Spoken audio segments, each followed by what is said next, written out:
Mongolia డెజర్ట్ని చూపించడంతో movie start అవుతుంది. ఇది east ఏషియాలోని పెద్ద రేగిస్తాన్. అక్కడికి ఒక కంపెనీ వస్తుంది. వాళ్ళు అక్కడ నూనె ఉంటుంది అనుకుని తవ్వకాలు మొదలు పెడతారు. కానీ వాళ్ళకి ఇచ్చిన సమాచారం రాంగ్ అని వాళ్ళకి తర్వాత తెలుస్తుంది. అక్కడ ఒక బిందె నూనె కూడా ఉండదు. ఇప్పుడు వాళ్ళంతా వెనక్కి వెళ్ళిపోవాలి. అయితే వాళ్ళందరినీ తీసుకెళ్ళడానికి అక్కడికి ఒక ప్లేన్ పంపుతారు. ఆ ప్లేన్ పైలట్ పేరు ఫ్రాంక్. అతనితో పాటు కో పైలట్ కూడా ఉంటాడు. వీళ్ళిద్దరూ అక్కడ ఉన్న మొత్తం సిబ్బంది సరుకులను ఎక్కించుకొని ప్లేన్లో బీజింగ్ వైపు వెళ్తారు. అందరూ ప్లేన్లో కూర్చుంటారు. ప్లేన్ బయలుదేరిపోతుంది. అయితే ఆ రేగిస్తాన్ మధ్యలో పెద్ద తుఫాన్ మొదలవుతుంది. అప్పుడు ఫ్రాంక్తో కో పైలట్ ఇప్పుడు మనం ఏం చేయాలని అడుగుతాడు. ఫ్రాంక్ ఇప్పుడు వెనక్కి వెళ్ళిపోతే మనం ఇక్కడే కూర్చొని ఫ్యూల్ కోసం ఎదురు చూడాలి. మళ్ళీ ఎగరడానికి సరిపడే ఫ్యూల్ లేదు. ఎంత టైం పడుతుందో కూడా నాకు తెలియదు. సో మనం ముందుకే వెళ్దామంటాడు. దీంతో ఫ్రాంక్ తన ప్లేన్ని ఇంకా ఎత్తుకు తీసుకెళ్తాడు తుఫాన్ నుంచి బయటపడడానికి. కానీ వాళ్ళ ప్లేన్ బరువు ఎక్కువగా ఉంటుంది. సో వాళ్ళు తుఫాన్లో ఇరుక్కుపోతారు. అదే సమయంలో వాళ్ళు రేడియో ద్వారా హెల్ప్ కోసం ట్రై చేస్తారు. కానీ ఒక్కరు కూడా కనెక్ట్ గారు. గాలుల వల్ల వాళ్ళ ఇంజిన్ కూడా పాడైపోతుంది. ఫ్రాంక్ ఏది ఏమైనా సరే ఎమర్జెన్సీ ల్యాండింగ్ చేయాలనుకుంటాడు. అంటే నేరుగా కిందకి దిగాల్సిందే అనుకుంటాడు. అయితే అది అంత ఈజీ కాదు కదా, ఎందుకంటే ముందు ఏముందో వీడికి కనిపించట్లేదు. అలా ప్లేన్ కిందకి దిగుతుంటే ఒక్కసారిగా ప్లేన్ వెనక భాగం ఒక పెద్ద రాయికి తగులుతుంది. అంతే, వెనక డోర్ తెరుచుకుంటుంది. వాళ్ళలో ఒకడు గాలికి ఎగిరిపోతాడు. కింద పడి అక్కడికక్కడే చనిపోతాడు. తర్వాత ప్లేన్ తుఫాన్లోకి చిక్కుపోయి నేల మీద కొంత దూరం జారుతూ వెళ్ళిపోతుంది. చివరికి ప్లేన్ ఒక చోట ఆగుతుంది. తర్వాత ప్లేన్లో మరో 2 ప్రాణాలు కూడా పోయినట్లు తెలుస్తుంది. కానీ వాళ్ళు ప్లేన్ నుంచి బయటికి రాలేరు. ఎందుకంటే బయట ఇంకా తుఫాన్ వస్తూనే ఉంటుంది. తుఫాన్ తగ్గినా కూడా ప్లేన్ ఇసుక కింద పూడుకుపోయిందని వాళ్ళకి అర్థమైపోతుంది. అయితే కొద్దిసేపటికి ఆ గాలికి ఇసుకంతా వెళ్ళిపోయి ప్లేన్ బయటికి కనిపిస్తుంది. సో వాళ్ళందరూ కూడా బయటకు వచ్చేస్తారు. ఆహారం, నీళ్ళ కోసం స్టాక్ మొత్తం చెక్ చేస్తారు. సరిగ్గా ఒక నెలకు సరిపడా తినడానికి తిండి ఉందని వాళ్ళకి అర్థమైపోతుంది. వాళ్ళలో ఒక వ్యక్తి నేను నడుచుకుంటే ఇక్కడ నుంచి బయటికి వెళ్ళిపోతానంటాడు. ఇక్కడ నుంచి బయటికి వెళ్ళాలంటే దాదాపు 200 మైళ్ళ దూరం ఉంటుంది. ఇక్కడ అసలు విషయం ఏమిటంటే వాళ్ళు ఇప్పుడు మంగోలియాలో కాదు, చైనాలో ఎక్కడో ఉంటారు. కానీ వాళ్ళకి వాళ్ళ అసలు లొకేషన్ ఏంటో కూడా వాళ్ళకి తెలియదు. రేడియో కూడా పనిచేయటం లేదు. అక్కడున్న వ్యక్తి ఒకడు అంటాడు, నేను మెరదాన్ని పరిగెత్తాను, ట్రెక్కింగ్లో కూడా వెళ్ళాను, నేను బాగా అడవుల్లో కూడా తిరిగాను, నేను వెళ్తాను అంటాడు. అప్పుడు అందులోనే ఒకడు, ఇది జులై నెల, రేగిస్తాన్లో జులై అంటే సెగలు పొగలు కక్కే వేడి ఉంటుంది. ఒక గ్లాసు నీళ్ళు తాగితే అది మిమ్మల్ని పీల్చి పిప్పి చేసి బయటకు దోసేస్తుంది అంటాడు. వీడు వినకుండా అయితే నేను రాత్రిపూట బయలుదేరుతాను అంటాడు. వాళ్ళు వెంటనే నీకు దారి కనిపించాలి కదా, ఎందుకంటే ఇక్కడ కొండలన్నీ మ్యాగ్నెటిక్, నీ దగ్గర ఉన్నది ఏది కూడా పనిచేయదు అంటాడు. అంతేకాదు నువ్వు తిరిగి తిరిగి మళ్ళీ అదే స్పాట్కి వస్తావు అంటాడు. దీంతో అతనికి ఇక్కడ నుంచి బయటకు పోయే పరిస్థితి లేదని అర్థమైపోతుంది. తర్వాత అదే రాత్రి అంతా ప్లేన్లో నిద్రపోతున్న టైంలో బయట మళ్ళీ తుఫాన్ వస్తుంది. అప్పుడే వాళ్ళలో డేవిడ్ అనే వ్యక్తి బయటికి టాయిలెట్కి వెళ్తాడు. తిరిగి వస్తున్నప్పుడు అతడి కాలు ఒక రాయికి తగిలి కింద పడిపోతాడు. అలా జారుకుంటూ వెళ్ళిపోతాడు. తుఫాన్లో చుట్టూ ఏమీ కనిపించదు. దారి మర్చిపోతాడు. అతను అరుస్తూ హెల్ప్ కోసం ప్రయత్నం చేస్తాడు. కానీ ఎవరికి అతడి అరుపు వినిపించదు. తర్వాత ఉదయం అందరూ లేచిన తర్వాత డేవిడ్ కనిపించడు. వాళ్ళు చుట్టూ వెతికినా కూడా ఎక్కడా కనిపించడు. ఇక్కడ అసలు విషయం ఏమిటంటే అతను తుఫాన్లో పూడికిపోయి ఉంటాడు. టోపీ ఒక్కటే కనిపిస్తుంది. అంటే అతను చనిపోయి ఉంటాడు అనమాట. ఈ విషయంలో అందరికీ చాలా డిస్టర్బ్గా ఉంటుంది.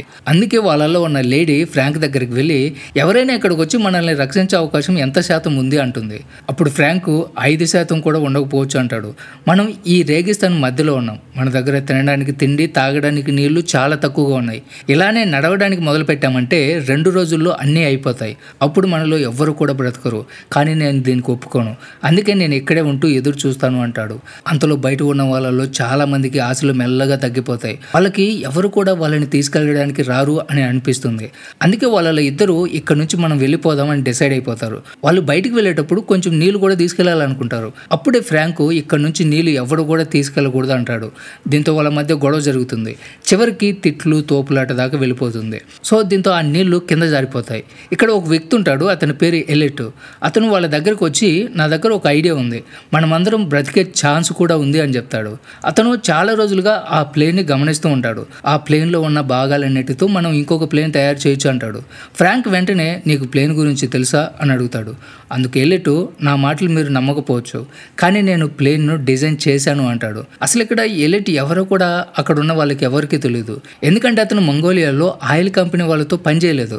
ఒకసారి అతను వాళ్ళతో వచ్చిన తర్వాత గత 2 సంవత్సరాలుగా వాళ్ళతోనే ఉంటున్నాడు. ఎలిట్ గురించి విన్న తర్వాత అందరూ కూడా షాక్ అయిపోతారు. కానీ ఇప్పుడు వాళ్ళకి ఒక నమ్మకం కూడా వస్తుంది. వాళ్ళంతా ఈ ప్లేన్ని తిరిగి సిద్ధం చేయాలని డిసైడ్ అయిపోతారు.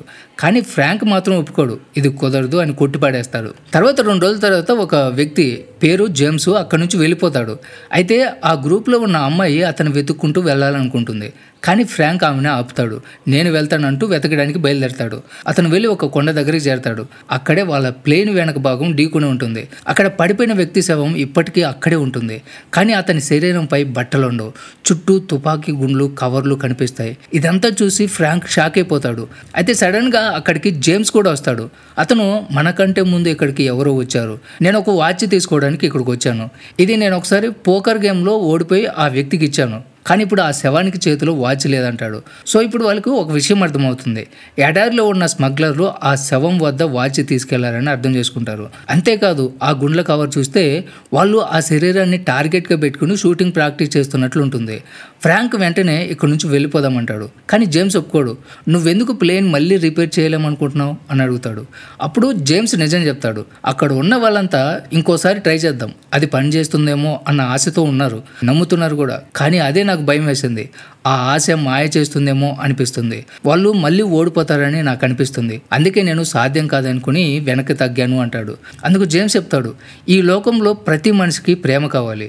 ప్రేమ ఇవ్వలేకపోతే కనీసం ఆశ ఇవ్వాలి. ఆశ కూడా ఇవ్వలేకపోతే వాళ్ళు ఏం చేయాలనుకుంటున్నారో అది చేయనివ్వాలి అంటాడు. ఈ మాటలు విన్న తర్వాత ఫ్రాంక్ వాళ్ళతో కలిసి పని చేయడానికి ఒప్పుకుంటాడు. అసలు మనసులో నమ్మకం లేకపోయినా కూడా ఒప్పుకుంటాడు. అలా వాళ్ళిద్దరూ మళ్ళీ తమ గ్రూప్ దగ్గరికి చేరుకుంటారు. ఇప్పుడు అందరూ కలిసి ప్లేన్ రిపేర్ చేయడం మొదలు పెడతారు. పగలు కాకుండా రాత్రులు మాత్రమే పనిచేస్తారు. ఎందుకంటే ఇక్కడ పగలు చాలా ఎక్కువగా వేడి ఉంటుంది. కానీ ఒకరోజు చాలా పెద్ద ప్రాబ్లం వస్తుంది. వాళ్ళు వాడే ఫ్యూల్ మీదకి వెల్డింగ్ చేసే సమయంలో ఒక పెద్ద బ్లాస్ట్ జరుగుతుంది. అయితే అందులో ఎవరికి ప్రాణహాని ఏమి జరగదు. కానీ వాళ్ళ దగ్గర ఉన్న మొత్తం ఫ్యూల్ వృధా అయిపోతుంది. ఇప్పుడు వాళ్ళ దగ్గర ఇంకా ఒక్క బాక్స్ ఫ్యూల్ మాత్రమే మిగిలి ఉంటుంది. అదే వాళ్ళు అక్కడి నుంచి బయటపడటానికి వాడాల్సిందే. దీన్ని మాత్రం వృధా చేస్తే వాళ్ళు అక్కడే చావాల్సిందే. అందుకే ఇక రాత్రుళ్ళు పనిచేయడం వీలు కాదని చెప్పి పగలే పనిచేయాల్సిన పరిస్థితి వస్తుంది. ఎండ ఏ రేంజ్లో ఉంటుందంటే తల బయట పెడితే బద్దలైపోతుంది. కానీ వాళ్ళు మాత్రం ఆ వేడిని లెక్క చేయకుండా పనిలో పడిపోతారు. ఇప్పుడు వాళ్ళు ప్లేన్ మొత్తాన్ని మళ్ళీ తయారు చేసుకుంటారు. అయితే ఒకే ఒక పని మిగిలి ఉంటుంది. ఇప్పుడు దానికి ఒక ప్లేన్ రెక్కను కుదర్చాలి. ఇది చాలా హెవీగా ఉంటుంది. వాళ్ళ దగ్గర దాన్ని పైకి లేపే క్రేన్ లాంటిది ఏమీ ఉండదు. ఇది ఒకసారి కిందకి జారితే మళ్ళీ పైకి లేపలేరు. అందుకే చాలా జాగ్రత్తగా పైనుంచి కిందకి దింపడం మొదలు పెడతారు. అయితే ఒక చిన్న తప్పిదం జరుగుతుంది. దాన్ని పట్టుకుని ఉన్న గొలుసులు తెగిపోతాయి. అంతే, ఆ రెక్క ఫుల్ స్పీడ్తో కిందకి జారుతూ పోయి నేరుగా ప్లేన్కి తగులుతుంది. ఇది చూసి అందరూ ఆశ్చర్యపోతారు. ప్లేన్లో ముందే వీళ్ళలో ఒకడు ఉంటాడు. వాడు ఆ వింగ్ని ఒక బోర్డుతో ఫిక్స్ చేయాలి. అయితే అదే టైంలో వాడు బయటకు వచ్చి ఫిక్స్ చేసేసాను అంటాడు. అసలు విషయం ఏమిటంటే ఆ రెక్క చైన్ తెగిన తర్వాత ప్లేన్ వైపు జారి వచ్చింది. ఆశ్చర్యకరంగా అది నెమ్మదిగా వచ్చి పాయింట్ ఏదైతే ఉందో ఖచ్చితంగా అక్కడికి వచ్చి తగులుతుంది. అలా ఆ రెక్క ఫిక్స్ చేసిన తర్వాత వాళ్ళ ప్లేన్ మొత్తం తయారైపోతుంది. ఇప్పుడు అందరికీ ఆశ చిగురిస్తుంది. ఇక్కడ నుంచి ఖచ్చితంగా బయటపడగలం అనుకుంటారు. అందుకే డాన్స్ చేయడం, ఎంజాయ్ చేయడం మొదలు పెడతారు. అలాగే అక్కడ ఉన్న ఇసుక తీస్తూ ఒక ట్రాక్ సెట్ చేయడం కూడా మొదలు పెడతారు. ఎందుకంటే అక్కడ నుంచి ప్లేన్ ఎగరాలి కాబట్టి. కానీ ఇది అంత ఈజీ కాదు. ఒకరోజు అక్కడ ఒక పెద్ద తుఫాన్ వస్తుంది. ఆకాశం నిండా మెరుపులు మెరుస్తూ ఉంటాయి. వాళ్ళ ప్లేన్ వింగ్లో పెట్రోల్ ఉంది కాబట్టి అందరూ భయపడి అక్కడి నుంచి పారిపోతారు. కానీ ఎలియట్ మాత్రం అక్కడే ఉంటాడు. ఎందుకంటే ఏదైనా సరే తన ప్లేన్ని వదిలిపెట్టకూడదు అనుకుంటాడు. సరిగ్గా మెరుపు అతని మీద పడబోతున్న టైంకి ఫ్రాంక్ వచ్చి వాడిని పట్టుకుని దూకేస్తాడు. అందుకే ఎలియట్ ప్రాణాలతో బయటపడతాడు. ఇక్కడ అసలు విషయం ఏమిటంటే ఎలియట్కి ఏదైనా జరిగితే ఆ గ్రూప్లో ఎవ్వరూ ప్లేన్ వర్క్ పూర్తి చేయలేరు. తర్వాత వాళ్ళు ఆ ప్లేన్కి ఫినిక్స్ అని పేరు పెట్టుకుంటారు. ఫినిక్స్ అనేది ఈజిప్టియన్ మైథాలజీలో ఒక శక్తివంతమైన పక్షి. కానీ ఇక్కడ ఆ ఫినిక్స్కి అంటే ఆ ప్లేన్కి చాలా పని మిగిలి ఉంటుంది. అదే టైంలో వాళ్ళ దగ్గర ఉన్న నీళ్లు కొంచెంగా అయిపోతూ ఉంటాయి. ఒకరోజు రాత్రి ఇసుక గుట్ట మీద నుంచి చూస్తే చాలా దూరంలో కొంతమంది టెంట్లు వేసుకుని నిద్రపోతుంటారు. వాళ్ళు ఎవరో కాదు, స్మగ్లర్లు. వాళ్ళు వెపన్స్ సప్లై చేసే మాఫియా. వాళ్ళు ఆ డెజర్ట్ గుండా ఒక దేశం నుంచి ఇంకొక దేశానికి తుపాకులు సప్లై చేసే స్మగ్లర్లు. సో అప్పుడే ఫ్రాంక్ వాళ్ళని అడిగి నీళ్లు తీసుకుందాం అంటాడు. కానీ ఎలియట్ అంగీకరించడు. అయినా కూడా ఫ్రాంక్ ఇంకొంతమంది వాళ్ళని అడగడానికి బయలుదేరతారు. ఫ్రాంక్ అతని ఫ్రెండ్ ఒక పెద్ద రాయి వెనక దాక్కుంటారు. ఏదైనా ప్రమాదం జరిగితే అక్కడి నుంచి వెళ్లకుండా వాళ్ళని టార్గెట్ చేయడానికి. వాళ్ళ దగ్గర ఒక గన్ను కూడా ఉంటుంది. సో వాళ్ళు అక్కడికి వెళ్ళి నీళ్ళ కోసం అడుగుతారు. కానీ ఇక్కడ స్మగ్లర్లో ఒకడు ఫ్రాంక్ వాళ్ళ మీద కాలుస్తాడు. వెంటనే ఫ్రాంక్ వాళ్ళ వెనక నుంచి కాల్చి అక్కడున్న స్మగ్లర్లందరినీ చంపేస్తాడు. కానీ ఒక స్మగ్లర్ మాత్రం గాయపడి అక్కడి నుంచి పారిపోతాడు. ఫ్రాంక్ దగ్గర కాల్చే అవకాశం ఉన్నా కూడా కాల్చడు, ఎందుకంటే వాడు హంతకుడేమీ కాదు. అదే టైంలో జేమ్స్ అక్కడ చనిపోయిన ఒక స్మగ్లర్ చేతిలో ఉన్న వాచ్ చూస్తాడు. అదే వాచ్ వాళ్ళ ఫ్రెండ్కి ఉండేది. ఆ ఫ్రెండే ఎయిర్ క్రాష్లో చనిపోయింది. వాళ్ళకి ఒక విషయం అర్థమవుతుంది, ఇదే గంగ్ ఇంతకు ముందే వచ్చారు, వాళ్ళ ఫ్రెండ్ని టార్గెట్ చేసుకుని చంపేసి వాచ్ తీసుకుని ఉంటాడు. అంటే వీళ్ళు చాలా మందిని మర్డర్ చేసి ఉంటారు. ఇప్పుడు వాళ్ళు గాయపడిన స్మగ్లర్ని తీసుకుని ప్లేన్ దగ్గరకు వస్తారు. కొందరు అంటారు వాడిని చంపేయాలి, వాళ్ళు మన వాళ్ళందరినీ చంపాడు అంటారు. కానీ ఫ్రాంక్ అంగీకరించడు. అందరూ వాదన చేసుకుంటూ ఉంటే ఒక్కసారిగా ఎలిట్ ఆ స్మగ్లర్ని కాల్చి చంపేస్తాడు. సో అప్పుడు ఫ్రాంక్ ఎలిట్ మధ్య గొడవ మొదలవుతుంది. ఎలిట్, నీ వల్లే ఇదంతా జరిగింది, నువ్వు పైలట్, నువ్వు ఫెయిల్ కావడం వల్లే మనం ఇక్కడ ఇరుక్కుపోయాం అని చాలా గట్టిగా మాట్లాడతాడు. ఎలిట్ ఫ్రాంక్ని బ్లేమ్ చేస్తాడు. నువ్వు పైలట్ కాదా, నీ వల్లే మనం ఇక్కడ ఇబ్బందులు పడిపోయాం, అంతేకాదు మన వాళ్ళలో ఒకడికి నీ వల్లే ప్రాణాలు పోయాయి, నేను చెప్పాను కదా వెళ్ళొద్దని, అయినా నువ్వెందుకు వెళ్ళావు అంటూ ఇలా చెప్పడంతో ఫ్రాంక్కి ఇంకా కోపం వచ్చేస్తుంది. అతను ఎలిట్ను ఒక పంచి కొడతాడు. దాంతో ఎలిట్ ఈగో హర్ట్ అయిపోతుంది. ఇప్పటి నుంచి నేను ఈ ప్లేన్లో పని చేయను, నేను చేసిన పనికి సరిపోయింది, ఇక్కడ నేను ఒక్కడనే 10 మందిలో పనిచేశా, మీరందరూ కూడా హ్యాపీగా కూర్చొని రిలాక్స్ అయిపోయారు అంటాడు. అప్పుడే కెళ్ళి అతని దగ్గరకు వచ్చి, నువ్వు లేకపోతే ప్లేన్ ఎప్పటికీ పూర్తి కాదు, మాకు నువ్వే కావాలి అని చెప్తుంది. ఎలిట్ మాత్రం అందరూ నన్ను రిక్వెస్ట్ చేస్తేనే నేను మళ్ళీ పని చేస్తాను అంటాడు. అందుకే ఆఖరికి ఫ్రాంక్ కూడా అడగాల్సి వస్తుంది, నువ్వే ఇక్కడ బాస్లోగా ఉన్నావు, ప్లీజ్ ఆ పని పూర్తి చేయి అంటాడు. ఇలా చెప్పిన తర్వాత ఎలిట్ ఒప్పుకుంటాడు. సో ఇప్పుడు అందరూ కలిసి మళ్ళీ ప్లేన్ని ఫినిష్ చేయడంలో బిజీ అయిపోతారు. ఒకరోజు వీళ్ళు దూరంగా బైనాక్యులర్తో చూస్తారు. ఇంతకుముందు పారిపోయాడు కదా ఒక స్మగ్లరు, ఇప్పుడు వాడు తన గుంపుతో తిరిగి వచ్చేస్తాడు. కానీ వాళ్ళ దగ్గరికి రారు, ఎందుకంటే వీళ్ళ దగ్గర ఆయుధాలు ఉన్నాయని వాళ్ళకి తెలుసు. నిజానికి స్మగ్లర్ దగ్గర ఉన్న ఆయుధాలే ఇప్పుడు వీళ్ళ చేతికి వచ్చాయి. కానీ ఇక్కడ స్మగ్లర్లు క్యాలిక్యులేట్ చేయడం మొదలు పెడతారు.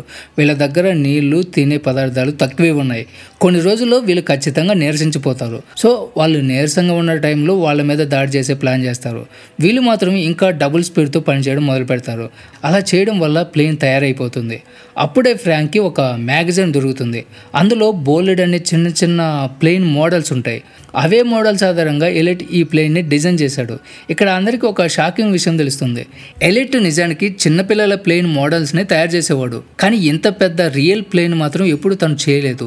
ఈ విషయం విని అందరికీ చాలా కోపం వస్తుంది, ఎక్కువగా అయాన్కి వస్తుంది. వాడు ఎలిట్ తల మీద గన్ను కూరి పెడతాడు. ఇన్ని రోజులు మమ్మల్ని అందరినీ బురుడి కొట్టించావు, ఈ ప్లేన్ ఎగరదు, ఎందుకంటే నువ్వు ఎప్పుడు ఇంత పెద్ద ప్లేన్ని తయారు చేయలేదంటాడు. కానీ ఎలిట్ మాత్రం కాన్ఫిడెంట్గా చెప్తాడు, ఈ ప్లేన్ ఖచ్చితంగా ఎగురుతుంది, మేము చిన్న ప్లేన్లే చేసేవాళ్ళం, కానీ అవి రిమోట్ కంట్రోల్తో ఉండేవి, వాటికి బ్యాలెన్స్ ఎక్కువ అవసరం, అందుకే ఈ ప్లేన్ ఖచ్చితంగా ఎగురుతుంది అంటాడు. సో అప్పుడు ఫ్రాంక్ అయాన్ని ఆపేస్తాడు. సరిగ్గా అదే టైంలో అక్కడ భారీ తుఫాన్ మొదలవుతుంది. అందులో గాలి చాలా బలంగా వీస్తూ ఉంటుంది. వీళ్ళందరూ కలిసి చేసిన ఆ ప్లేను ఆ గాలి పెడుతూ నెమ్మదిగా అలా అలా పైకి లేస్తూ ఉంటుంది. అది చూసి వాళ్ళకి మళ్ళీ ఆశ చిగురుస్తుంది. ఇది నిజంగా ఎగురుతుందేమో అనుకుంటారు. కానీ ఆ తుఫాన్ ఎక్స్ట్రీమ్గా ఉండడం వల్ల పూర్తిగా ప్లేన్ అంతా చెత్తతో నిండిపోతుంది. తుఫాన్ తగ్గిపోయిన తర్వాత అందరూ డిప్రెస్ అయిపోతారు. ఎందుకంటే ఆ ప్లేన్ నిజంగా వాళ్ళందరినీ ఇక్కడ నుంచి తీసుకెళ్ళగలదా అన్న నమ్మకం ఇంకా వాళ్ళు లేదు. కానీ అప్పుడే ఫ్రాంక్ చెప్తాడు, మనమంతా చాలా కష్టపడ్డాం, దీన్ని మళ్ళీ మనం ఎత్తాలి, ఇక్కడే వదిలేయకూడదు అంటాడు. అంతే అందరూ కలిసి ఆ ప్లేన్ని మళ్ళీ మట్టిలో నుంచి బయటికి తీస్తారు. దాన్ని తీసి మట్టి లేని ప్రదేశంలో పెడతారు. తర్వాత ప్లేన్ స్టార్ట్ చేయాలని ట్రై చేస్తారు. ఫస్ట్ స్టార్ట్ అయిపోతుంది, కానీ వెంటనే ఆఫ్ అయిపోతుంది. అలా చాలాసార్లు ట్రై చేస్తారు. చివరికి ప్లేన్ స్టార్ట్ అయిపోతుంది. అయితే ఇక్కడ ఇంజిన్ సౌండ్ విన్న స్మగ్లర్లు వెంటనే అటువైపు వచ్చేస్తారు. వాళ్ళు గుర్రాల మీద గన్సు చేత పట్టుకుని వాళ్ళని చంపడానికి వచ్చేస్తూ ఉంటారు. సో వెంటనే వీళ్ళంతా ప్లేన్లోకి ఎక్కేస్తారు. అయితే ప్లేన్ లోపల కూర్చోవడానికి వాళ్ళకి పెద్దగా స్పేస్ ఉండదు. అందువల్ల బయటే వింగ్స్ వేలాడుతూ ఉండిపోతాయి. ఇక్కడ అసలు విషయం ఏమిటంటే పెద్ద విమానాన్ని చిన్నగా కట్ చేసి చిన్న ప్లేన్గా మార్చేసి ఉంటారు. చివరికి ప్లేన్ నెమ్మదిగా రన్వే మీద పరుగులు తీస్తుంది. స్మగ్లర్లేమో వెనక నుంచి కాలుస్తూ ఉంటారు, కానీ ఒక్క బుల్లెట్ కూడా వాళ్ళకి తగలదు. ఇంతలోనే రన్వే అంతా అయిపోతుంది. స్మగ్లర్లు అలా చూస్తూ ఉంటారు. కానీ ఇక్కడ నెక్స్ట్ మూమెంట్లోనే వాళ్ళ ఫినిక్స్ ప్లేను లోయ మీదుగా పైకి ఎగిరిపోతుంది. అందరూ ఒక్కసారిగా షాక్ అయిపోతారు. వాళ్ళ కళ్ళల్లో ఆనందం, ఎందుకంటే వాళ్ళు వారాల తరబడి కష్టపడి తయారు చేసిన ప్లేను నిజంగానే ఎగురుతుంది. అంతే, ఇంతవరకు ఎవరు బయటపడలేని రీతిలో ఉండే డెజార్ట్ నుంచి వాళ్ళు బయటపడతారు. ఫైనల్గా మళ్ళీ స్క్రీన్ మీద వాళ్ళందరి ఫోటోలు కనిపిస్తాయి. వాళ్ళ ఫ్యామిలీస్తో కలిసి వాళ్ళ జీవితాల్లో హ్యాపీగా ఉంటారు. ఫ్రాంక్ అతని కో పైలట్ కలిసి ఒక కొత్త ఎయిర్లైన్స్ స్టార్ట్ చేస్తారు, పేరు ఫినిక్స్. మరోవైపు ఎలిట్ ఫోటో ఒక మ్యాగజైన్లో కనిపిస్తూ ఉంటుంది. దాని కింద నాసాకి కొత్త ఆశ అని రాసి ఉంటుంది. అంటే ఇప్పుడు ఎలియట్ నాసా కోసం పనిచేస్తున్నాడు అనమాట. ఈ సీన్తోనే మూవీ ఎండ్ అవుతుంది. సో ఇది ఫ్రెండ్స్ ఇవాళ video. Don't forget subscribe. Thanks for watching.